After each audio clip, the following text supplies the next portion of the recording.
هلا بالله عليكم، ما اشتقتوا لرونالدينيو؟ اكيد اشتقتوا له، مو لانه ما مر علينا بهالعشر سنين حدا مثل رونالدينيو، لاعب بهي المتعه والمهاره الفنيه الاستعراضيه وبنفس الوقت بكل هي الفعاليه. وبصراحه بيني وبينكم اللي شاف رونالدينيو وسحره مو من السهل ابدا يعبي راسه اي لاعب تاني، بس والله يعني ما شكلكم كثير رح تشتاقوا لرونالدينيو. تعرفوا ليش؟ لانه جايين ابن رونالدينيو وقاعدين عم يقولوا انه صار ببرشلونه حاليا، وعم يقولوا انه كثير بيشبه ابوه بالمهاره وبالمتعه وبالفنيات، وورث عن ابوه حبه للحياه الليليه. لا ان شاء الله ما بيكون ورث هي القصه. هلا في مين بيورث ابنه بيت، وفي مين بيورث ابنه سياره، وفي مين بيورث ابنه ذهب، بس في كمان مين بيورث ابنه كنزة نادي ليروح هذا الابن الفلته يلعب مثل ابوه بنفس النادي. وهون بهي الحاله بقى ممكن الابن يطلع لعيب كتير وحتى احسن من ابوه، وممكن كمان يطلع هذا الابن تعبان كتير ولعباته على قدهم وما وصل لهي المرتبه بالنادي لولا الواسطه يلي هي ابوه، وبالتالي ما رح يجيب لابوه غير المسبات. لذلك تعالوا اليوم بهذا الفيديو احكي لكم عن 8 امثله بعالم كره القدم عن اباء وابناء لعبوا بنفس النادي ولبسوا نفس القمصان. وبالبدايه اكيد رح تكون مع الوحش النرويجي الدبابه المدرعه ايرلينغ هالاند وابوه إلفي هالاند. هلا ايرلينغ اللي حاليا متصدر لائحه الهدافين بفرق 8 اهداف عن اقرب منافسيه، واللي بموسم واحد قدر بالبريمير ليج انه يسجل هاتريك اكثر مما سجل كريستيانو رونالدو طوال مسيرته، وسجل الهاتريك الرابع له خلال 19 مباراه بس، بينما اسرع واحد قبل منه قبل ما يكسر هذا الرقم كان الهولندي فان نيستلروي اللي سجل هاتريكه الرابع بمباراته ال 65. شيء مرعب هذا الهولندي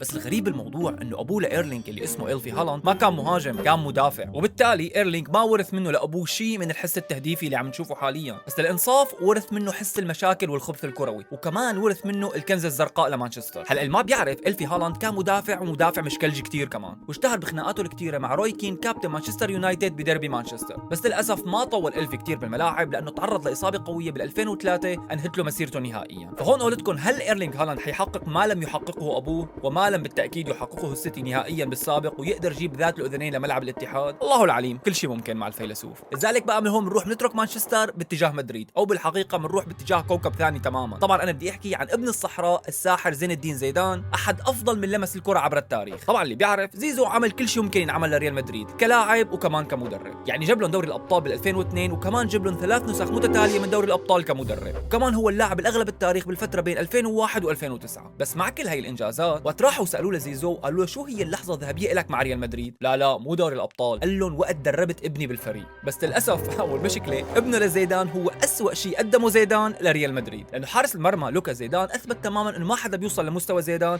حتى لو كان ابنه من لحمه ودمه ووارث عنه نفس الجينات. طبعا مسيره لوكا مع ريال ما كانت طويله كتير، كان موجود مع الملكي بالفتره بين 2018 و2020، ما لعب هي الفتره الا مباراتين مع فريق الرجال. بعدين جماعه مدريد قالوا حبيبي لوكا تعال هون رح نبعتك اعاره لراسينج سانتاندير، بس بعدين جماعه راسينج بيكتشفوا انه هذا الحارس تعبان ومو خرج ابدا انك تشد ظهرك فيه، ليقرر الريال بعدين انه يتخلى عنه نهائيا ويروح يلعب بالدرجه الثانيه مع رايو فاليكانو وايبار. بس الامانه لوكا بهذا الموسم مع ايبار قاعد عم يقدم احسن مستوياته وعامل لحد هلا 12 كلين شيت ب 20 مباراه، وعم يحاول هذا الشاب انه يحسن من الصوره السيئه تبعه شوي. هلا الثنائيه تبع زيزو ولوكا ما الثنائيه الوحيده لاب وابن كمدرب ولاعب، لانه جاي لكم بعد شوي بدي احكي عن دييغو سيميوني وجوليانو سيميوني، بس مو هلا لانه حاليا معنا المثال الثالث مع ساحر ثاني اسمه رونالدينيو وابنه جواو مينديز. هلا طبعا شو ما حكيت عن رونالدينيو قليل كتير، يعني بكفي انه جزء كبير من جيلي حب كره القدم بسبب رونالدينيو، بل وحتى خلاهم هذا النجم البرازيلي انه يشجعوا البرازيل وبرشلونه. عن جد يا اخي شو هذا اللاعب الساحر اللي بيعمله شيء مو منطقي ابدا، يعني كل لمسه لرونالدينيو هي عباره عن موسيقى وطرب وام كلثوم وعبد الحليم وفيروز وعبد الوهاب، يعني الطرب حقيقي. يعني عندك 207 مباريات مع برشلونه فيهم 94 جول و70 اسيست مع لقبين ليغا ولقب ابطال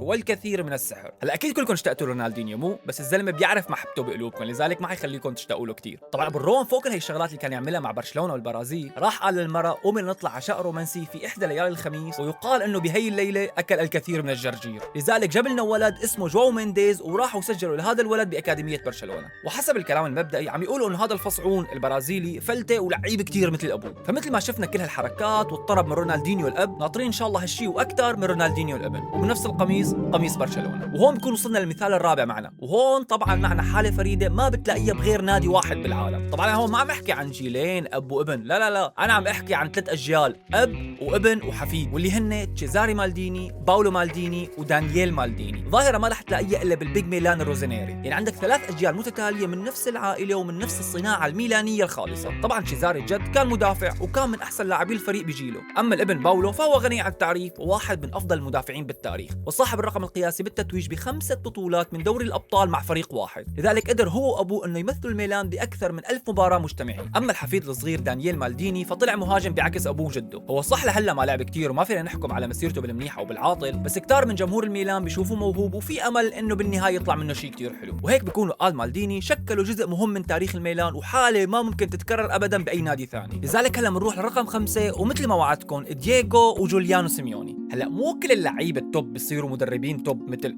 اللي قدامكم سولشاير او بيرلو او لامبارد، طبعا الا بحالات نادره، الا اذا كان اسمك دييغو سيميوني. طبعا اللي ما بيعرف، سيميوني كان لاعب مميز جدا بخط الوسط، وقدر يساهم مع الاتلتيكو بتحقيق الثنائيه بموسم 95-96، وكمان قدر يحقق لقبين بكوبا امريكا لمنتخبه الارجنتين، وطبعا الميداليه الفضيه الاولمبيه بعام 96. اما كمدرب فهو رغم انه ممكن نختلف حول تقييمه وهل هو بالوقت الحالي مدرب جيد ام عادي، بس ما فينا ننكر ابدا ان دييغو سيميوني صنع تاريخ لاتلتيكو مدريد من اول ما استلمه، وقدر بفتره معينه يخلق قطب ثالث منافس لثنائيه برشلونه وريال مدريد، لو قدر يخطف منهم لقبين ليغا، وقدر ياخذ اتلتيكو مدريد لنهائيا بدوري الابطال. اما ابنه لدييغو يلي هو جوليانو سيميوني، هذا الولد كان مهاجم فلتة وملفت جدا للنظر بقواعد الاتلتيكو، لدرجه انه سجل الحضور الاول مع الفريق الاول بقياده ابوه بسنه 2020 وقت كان عمره 17 سنه فقط. هلا ابوه الذكي ما حب يخاطر فيه مباشره لهذا الولد، وحب يستناه لينضج تماما، لهيك جوليانو حاليا بفتره اعاره لنادي ريال سراغوستا، ومسجل معهم لهلا 7 اهداف مع 3 اسيستات، واكيد بعد فتره رح يرجع لاتلتيكو بعد ما يكون حصل على ما يكفي من الخبره ليقدر يلعب مع الفريق اللي خلفه، واذا ضل سيميوني رح يدربه اللي خلفه كمان. ومن مدريد وناديه المعت بالاسلوب طبعا اتلتيكو بنروح مباشره للندن، وتحديدا لمعقل المطارق او الشواكيش اللي هن ويست هام، لانه هالمدينه شهدت ولاده اسطوره من اساطير البريمير ليج، بس بقمصان الازرق تشيلسي، وابدا مو بقمصان نادي الام ويست هانم او عفوا ويست هام.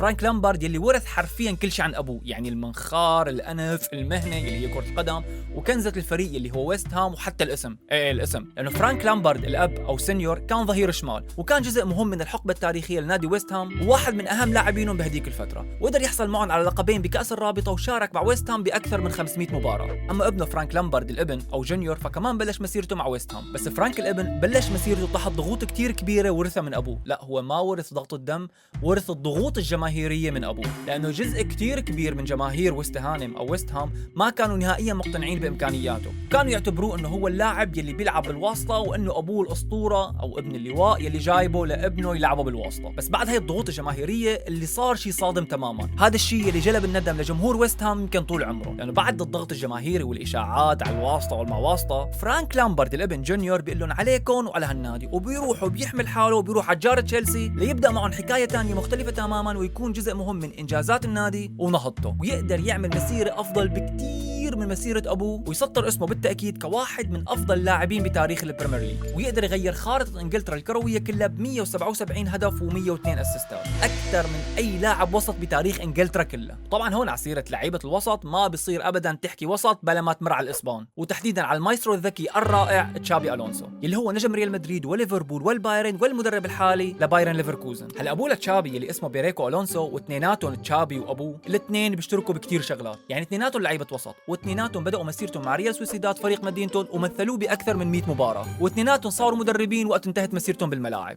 بس في اختلاف كثير جوهري بين الاب والابن، انه كل واحد اختار طريق مختلف تماما بمسيرته. فبينما تشافي اختار ريال مدريد وحمل القميص الملكي بالفتره بين 2009 و2014، ونجح نجاح كثير كبير وحصل على شعبيه كثير كبيره بمدينه مدريد، طبعا ابوه المحروس بيريكو كان طريقه باتجاه مختلف كليا، وراح باتجاه كاتالونيا من عام 1992 لعام 1999 ليمثل البلاوغرانا. بس السؤال هون انه شو كان يصير بيناتهم للاب والابن لما الاثنين يحضروا مباراه للكلاسيكو من ريال مدريد وبرشلونه؟ اكيد يتطابشوا. المهم لذلك بننهي الفيديو مع واحد من عمالقه كره القدم كلاعب، وواحد من اللي غيروا خارطه كره القدم للابد كمدرب. طبعا انا هون عم بحكي عن الاسطوره الراحل يوهان كرويف. هلا مثل ما بتعرفوا باي شيء له علاقه بكره القدم لازم يكون اسم الراحل كرويف موجود، وخصوصا اذا كان الامر له علاقه ببرشلونه او باياكس امستردام. هلا كرويف الجناح الطائر وصاحب الكرات الذهبيه الثلاث، واحد افضل اللي مروا بتاريخ هولندا كلاعب، هو كمان صاحب الفضل بافكار الكره الشامله كمدرب، وافكاره يلي له الفضل على معظم مدربي اوروبا بالوقت الحالي. بس لما كان يوهان كرويف مستلم تدريب برشلونه كان ابنه جوردي كرويف كمان لاعب بالنادي، وهذا الولد كانت الامال حواليه كتير كبيره، كان يقول للعالم انه بركي بيطلع عنده جزء من عظمه ابوه، بس للاسف هذا الولد طلع بنوب ما له علاقه ابدا بكره القدم، او مثل ما بنقول شخاخ.